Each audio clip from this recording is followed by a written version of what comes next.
Você já comprou um livro, um produto, um curso só porque se identificou com a pessoa que fez? Se você já fez isso ou faz isso com certa frequência, entenda que a base de esse processo de venda é o relacionamento e é a conexão. É você ter tido a oportunidade de ter algum contato com o conteúdo dessa outra pessoa, seja um outro livro, seja um conto, seja mesmo uma aula gratuita como essa, e a pessoa falar de um jeito com você que fez tanto sentido que você decide permanecer. E é sobre isso que a gente vai falar hoje, porque relacionamento precisa estar presente nas suas estratégias de venda do seu livro.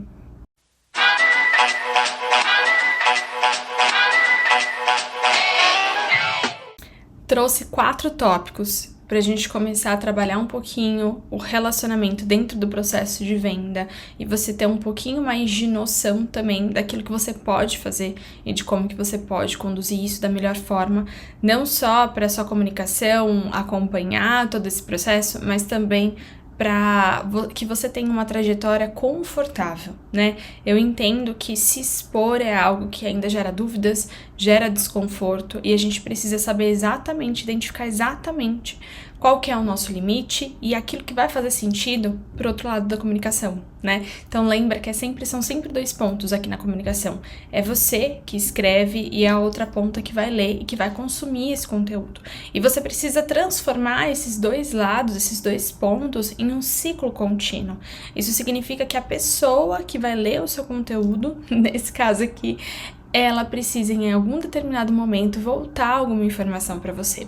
É dessa forma que você vai conseguir, inclusive, aprimorar todos os seus, a sua comunicação, todos os seus produtos, todos os seus livros. Qual que é a importância de contar a sua história? Antes da gente entrar nisso, vamos passar brevemente sobre a evolução do marketing, para você entender como que a sua vida não pode ficar por fora e a produção de conteúdo que realmente faça sentido para o outro lado da comunicação não pode ficar por fora, tá? Antes, a gente tinha o quê? Um marketing que focava em vender produtos, né? Lá no início da era industrial, quando os automóveis começaram a ser produzidos, o foco era a venda de produtos. Não tinha mais nenhuma outra investigação voltada para marketing, além desse processo de vender alguma coisa. Na sequência, a gente já começou a aprimorar um pouquinho e o foco passou a ser em satisfazer e reter esses consumidores, né? E para isso você tinha que o quê? Ter um posicionamento e começar a se diferenciar. Então já começou a ter um pouco mais de concorrência aí e você precisava de certa maneira falar: o meu produto tem isso que mais nenhum outro produto tem. Era isso que conseguia fazer com que as pessoas direcionassem a atenção, tá? Na sequência, já começaram a falar um pouquinho sobre a experiência, tá? E trouxeram para o processo de marketing também a inclusão de valores. A minha empresa se preocupa com isso, eu tenho uma preocupação ambiental, e isso começou a fazer parte também do processo de marketing de venda de produtos. Hoje, entretanto, além de todos esses pontos, porque isso não se perde, eu ainda tenho que vender produtos, eu ainda tenho que me posicionar e eu ainda tenho que deixar bem claro quais são os meus valores e dar uma melhor experiência no processo de vendas, né? Inclusive, eu tenho um curso gratuito que fala sobre experiências editoriais, que entram muito aqui nesse ponto. Depois ele ainda tá em processo de gravação, mas depois eu vou voltar aqui nessa aula e vou deixar o link aqui embaixo, tá? A gente precisa começar a falar sobre informação. Então, cada vez mais as pessoas sentiram a necessidade de criar conteúdo de valor nas redes sociais. Esse termo, inclusive, conteúdo de valor, eu acho que ficou até desgastado de tanto que as pessoas falam. Você precisa criar conteúdo de valor, não crie conteúdo solto por criar. Você precisa trazer alguma informação, trazer algo que cause alguma transformação na sua produção de conteúdo. E qual que é o objetivo? Se conectar. E é por isso que conexão, ela obrigatoriamente tem ligação com a sua vida pessoal, porque eu preciso te conhecer, eu preciso entender a sua trajetória, entender quem é você, para eu decidir se eu quero continuar te acompanhando ou não, tá? E daí eu trago aqui um outro questionamento, o que gera conexão? Histórias. Então, quem aqui já viu, já consumiu conteúdo falando sobre storytelling? Existem muitas pessoas que hoje vendem assim, a partir de um e-mail, de um copy muito bem escrito, que na verdade é um processo de contação de história, né? Se a gente pegar a história, por exemplo, da escritora do Harry Potter e contar o quanto que o livro dela foi negado, ou até mesmo o processo de escrita dela, que era feita numa cafeteria. Enfim, se eu trouxer e aproximar essas histórias, cada vez mais você passa a admirar o trabalho incrível que ela fez. Ela teve uma trajetória, e essa trajetória importa na nossa comunicação. Então, histórias vendem, tá? Se você souber, além de oferecer um livro, contar como que foi o processo de escrita, como foi o processo de publicação, da onde que surgiram inspirações para você criar os personagens, o que isso tem a ver com a sua vida, com a sua história, com o seu relacionamento da escrita, auxilia, tá? Aproximação. Então, quando eu conto uma história, eu também permito com que a pessoa se aproxime de mim. Por mais que a gente não tenha um contato íntimo, por mais que ela não esteja na minha casa jantando uma pizza, ela sente como se ela fosse conhecida minha, como se ela fosse uma amiga, entendeu? Ela divide da mesma opinião, ela me chama no direct, ela conta alguma história, ela compartilha como aquele processo ajudou ela, como ela se identificou com esse processo. Né? Eu aproximo cada vez mais as pessoas, e daí eu deixo de falar de números e passo a falar de pessoas, de nomes, que é algo muito importante na comunicação hoje em dia também, tá? Eu gero identificação, né? Que eu já falei um pouquinho, mas é exatamente isso. Eu olhar e falar assim, nossa, essa pessoa chegou, ela publicou a história porque ela gostava disso, porque ela passou, por exemplo, por um processo de luto muito intenso e ela precisou da escrita para se tornar um processo curativo, vamos supor aqui, um livro de não ficção. Isso faz com que eu me identifique, porque eu já passei por esse processo de luto também, ou então eu não passei por um processo de luto, mas eu tenho uma questão muito particular e íntima que ainda precisa ser resolvida, e eu me identifiquei com toda essa história. Então, quando a gente permite que a nossa história, por mais que sejam pequenas doses dessa história, e permite com que elas sejam contadas da maneira que nós iremos escolher contar. Isso é muito importante falar, porque a gente escolhe cada palavra a dedo, a gente conduz essa narrativa sempre pensando em um objetivo. Por mais íntima que seja, a gente precisa fazer com que a nossa história siga toda essa jornada, né? E aqui, falando em jornada, puxando essa última palavra aqui do fio da comunicação, ela também permite essa identificação de jornada. Ela permite com que eu olhe para você e fale assim, nossa, ela fez tudo isso para publicar um livro. Eu vou comprar o livro dela. Ela mereceu essa compra. Isso faz com que realmente essa jornada aconteça. E complementando isso, o quão importante é quando, por exemplo, você é presenteado com um livro independente, um livro de autopublicação, por exemplo, e a pessoa que te entregar esse livro contar junto a história. Né, pegar e falar assim, nossa, olha, esse livro aqui eu comprei, porque eu achei, assim, a capa é a sua cara, a história é a sua cara, mas a história da escritora, olha, ela fez isso, fez aquilo outro, e como você gosta muito de poesias, eu achei que você precisava conhecer a Isabela. Entendeu? E daí você conduz, você permite também com que o seu livro deixe de ser único e exclusivamente um produto.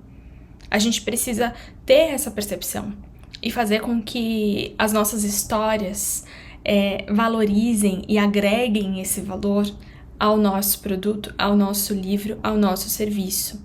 E essas histórias que vão conduzir todo o fio de comunicação, todo o fio de vendas, tá? Mas tá, lidei, entendi, você me convenceu, vou começar a falar sobre mim. Só que como que eu lido com esse bloqueio que eu tenho de gravar vídeo, de falar da minha vida, de achar que, enfim, eu tô sendo ridícula, que eu não faz sentido, né? Primeiro ponto, nem tudo da sua vida precisa ser aberto. A gente pode pincelar e escolher as melhores histórias ou escolher aquilo que vai fazer sentido para sua comunicação daquele momento. O que você quer comunicar? Primeiro se pergunte, o que você quer comunicar? O que você pretende com esse conteúdo? Você pretende atrair novos leitores? Você pretende convencer essa pessoa de olhar para o seu texto e ler o seu texto? Qual que é o seu objetivo? A partir disso, que história que pode ser contada? Começa a fazer essa árvore, né? De puxar um galinho e falar, tá, esse galinho aqui, ele vai me levar para onde? Tá, me levou. Então, se eu quero me comunicar, eu quero atrair novos leitores, que história que eu posso contar para atrair novos leitores que é interessante? Tá, identifiquei uma parte pequena da minha história. Como que eu vou contar essa história através de uma narrativa interessante que vai prender a atenção, que vai fazer com que o meu objetivo seja alcançado? E a gente vai fazer esse pequeno recorte, vai transformar numa história incrível. Escritores sabem escrever. A única coisa que a gente precisa fazer é entender que nós somos uma parcela muito importante em toda essa jornada e que muito das nossas histórias, das nossas criatividades, até de desenhar personagens, tem muita conexão com algo que nós temos contato. Seja uma história muito íntima, muito pessoal, muito familiar que você quis trazer para sua história, como também os seus gostos, aquilo que você gosta, um filme que você assistiu. E tudo isso pode sim se tornar material que vai complementar e que vai fazer com que cada vez mais você se aproxime das pessoas que gostariam de ler o seu livro, né? Você é com certeza a pessoa que mais gostaria de ler o seu livro. Você escreveu significa que você se identifica com a sua história. Então você tem que dar a oportunidade de aproximar também novos leitores a essa história, tá? Eu entendo a questão principal aqui desse receio de julgamentos, né? Então, vão achar que eu tô blogueirinha, né? Esse termo que é muito utilizado também para falar sobre influenciadores, né?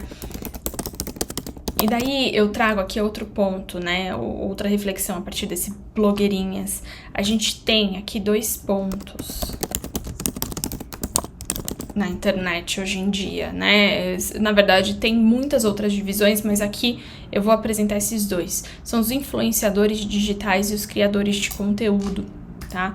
E daí você precisa se perguntar qual dos 2 você quer ser. Esse título blogueirinha, ele é muito voltado para os influenciadores digitais, né? Que já adianta a minha opinião sobre isso. É muito trabalho, é muita exposição,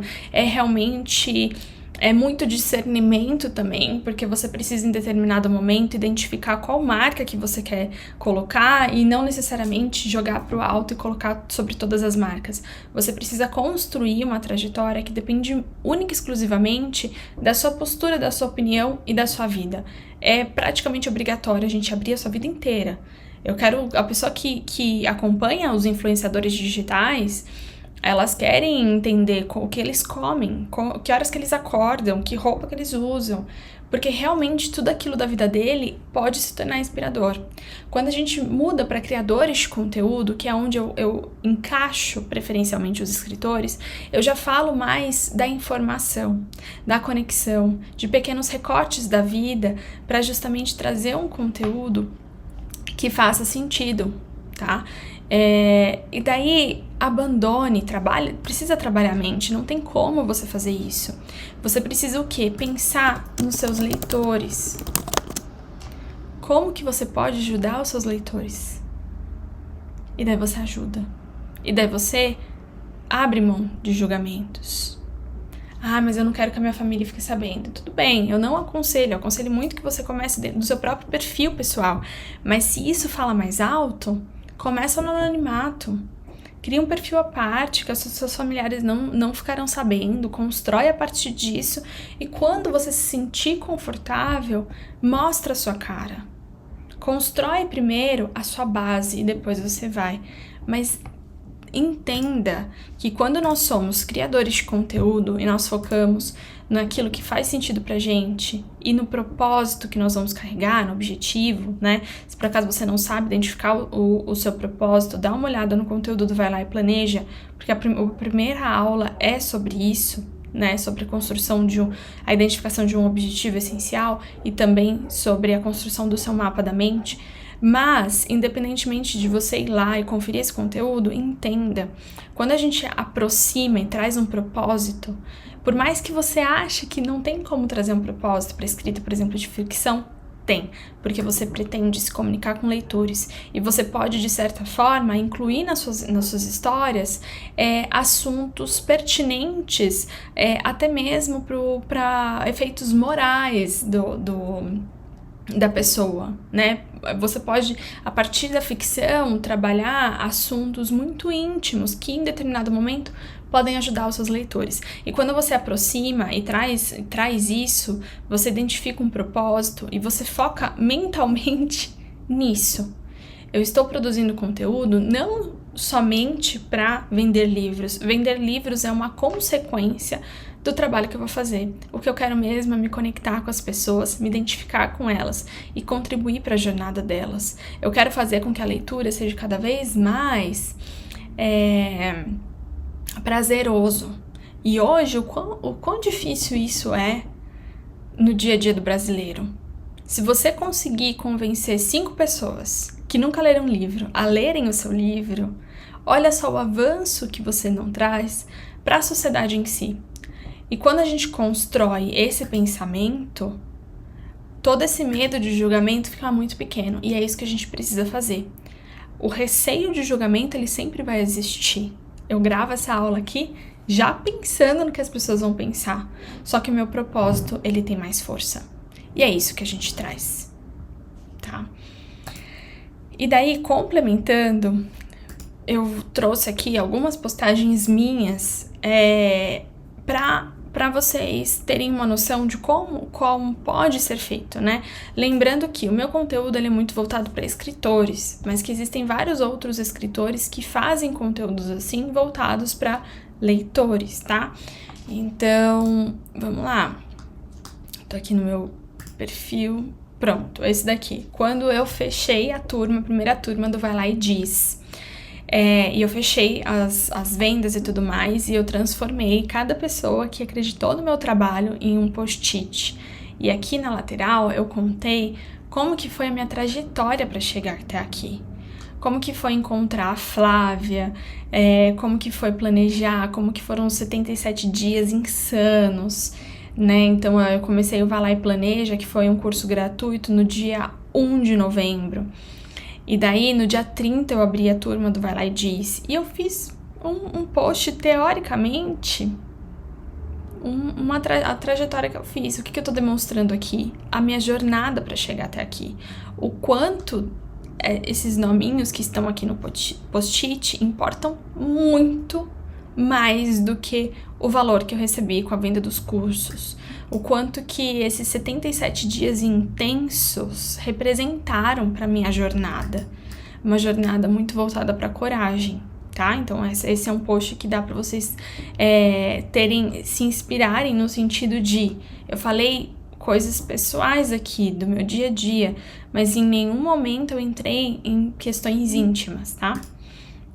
Uma outra postagem aqui é referente a essa palavra memorável que eu uso muito, acho que há uns 7 anos, né? Escritores memoráveis.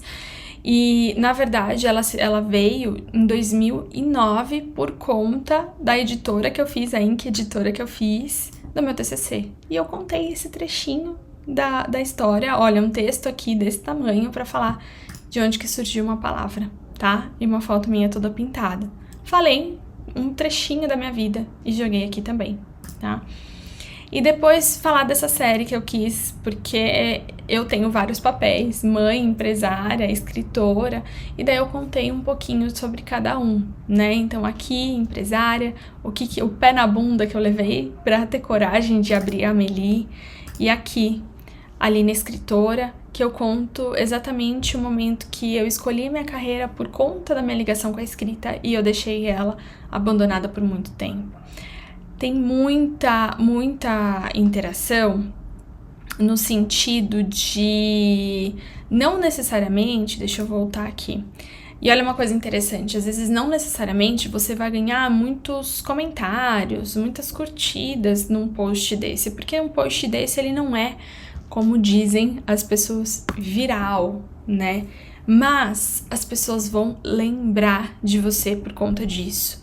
Em uma conversa, vão falar assim, nossa, eu me identifiquei tanto com aquele texto.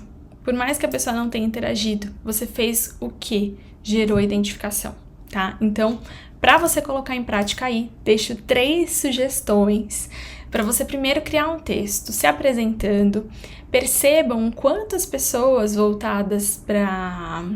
Eu acho que eu vi um até hoje, eu, inclusive vi um texto hoje que passou no meu feed da Micaela Borges, que ela fala sobre marketing humanizado. Eu gosto muito do conteúdo dela. E aqui apareceu hoje, foi de um dia atrás, apareceu hoje no meu feed. Oi, eu sou a Mica. E daí ela conta o texto dela aqui com os emojis, enfim, contando um pouquinho da vida dela de forma mais pontual. Então eu sugiro que vocês façam o mesmo, tá? Escrevam um texto, oi, eu sou fulana, eu sou fulano, e contem alguns 5, 6 fatos aí sobre vocês, que vocês estão, do tipo assim, por exemplo, eu amo escrever, mas na verdade eu trabalho na área financeira. Então, essas curiosidades aí que as pessoas teoricamente não sabem sobre você. Ou se até sabem, lembrem-se que pessoas novas continuam chegando. Então, fazer esses posts de apresentação de tempos em tempos é super interessante, tá? Uma segunda sugestão é 30, 10, enfim, 10 fatos curiosos sobre mim, coisas que você não sabe, coisas que você nem imagina, e trazer isso na forma de texto. E uma terceira sugestão, que é contar o seu relacionamento com a escrita. Como que surgiu a escrita na sua vida. E é isso aí, eu me despeço e até a próxima.